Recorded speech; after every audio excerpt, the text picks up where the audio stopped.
Rama said, I derive supreme bliss from your nectarine words. I am now established in the transcendental state, yet there is no satiety. Though I am satisfied, again I ask you, for no one will be satiated with nectar. Who is the deluded man you refer to? I think Rama's motivation for asking questions is getting harder to find. So here he's just asking questions because he's enjoying Vasishta's stream of wisdom so much. Vasishta said, listen to this humorous story of the deluded man, O Ram. There is a man who was fashioned by the machinery of delusion. The machinery of delusion. Well, what could that be? It's the storytelling faculty, maybe.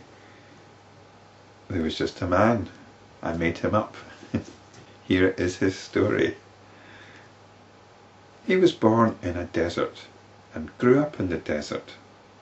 There arose a deluded notion in him. I am born of space. I am space. This space is mine. I should therefore protect that space. That's quite a notion to arise in somebody.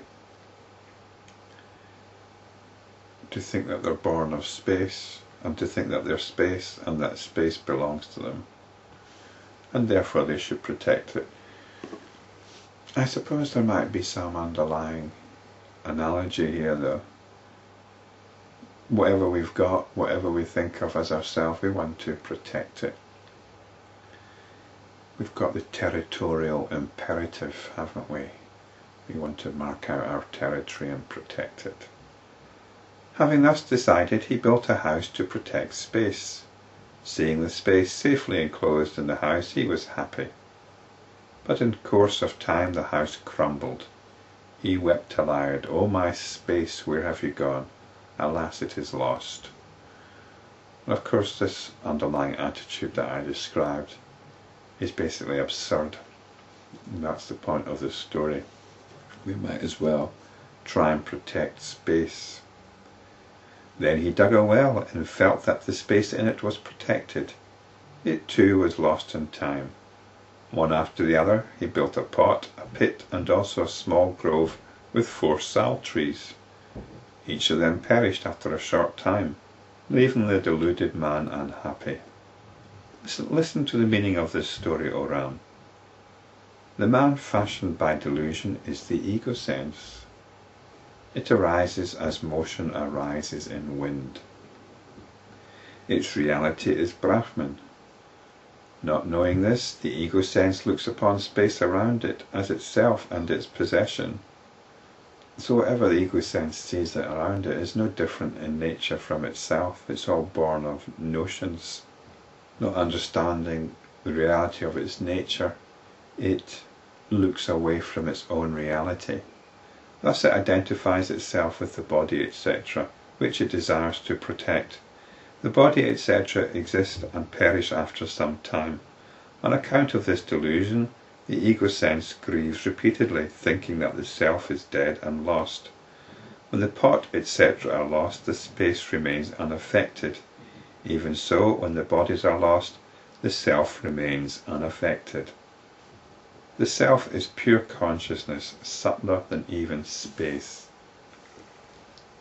So this is relating to death, really. What happens when we die? What is actually lost when death occurs? If the ego sense has no real reality, if the individual has no real reality other than a notional reality, then it's only notions that are lost. But we're being told here that there's an underlying consciousness, a supreme consciousness, which is completely unaffected by all this. And we have the possibility of realizing our essential nature as this supreme consciousness. So does that mean that we carry on in some form? This is what we want to know. We want to know, well, when we die, do we actually carry on in some form or another?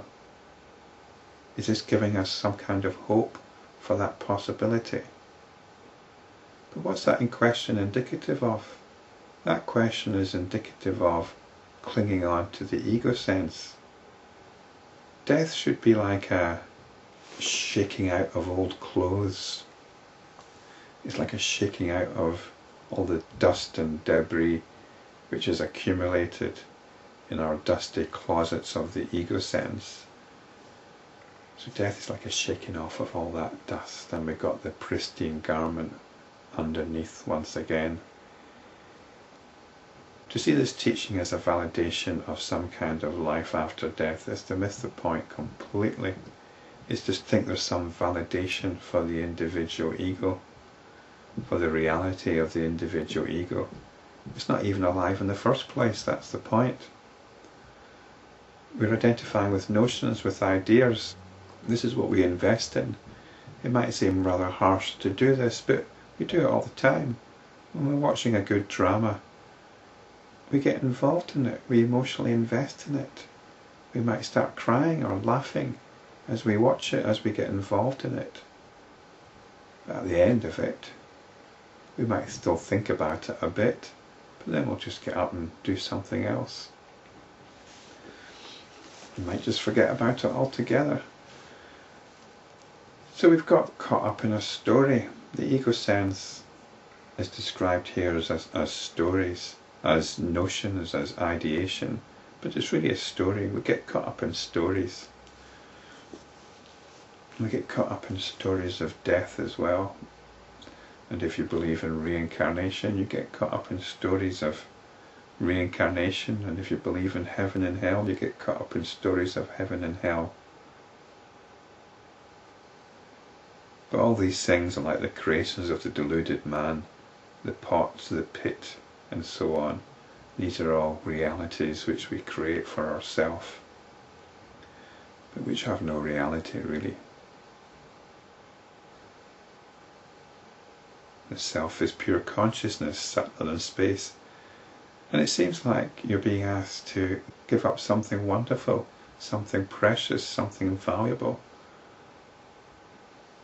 You're not. You're being asked to give up something which has no intrinsic value and realize your nature as something valuable, as something supremely wonderful.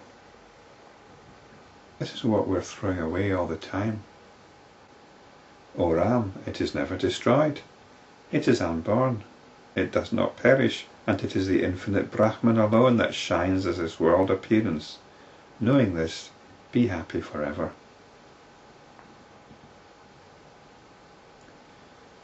So this is the option we've got. This is the option we've got. If we can turn to this Supreme Brahman, which is not something remote and abstract, it's the reality behind our every word, our every action, and we can get in touch with that. And as Brihaspati said previously, he said, it is easier than crushing a flower, which is in your hand, easier than closing your eyes. It's just a question of finding it, of stumbling upon it.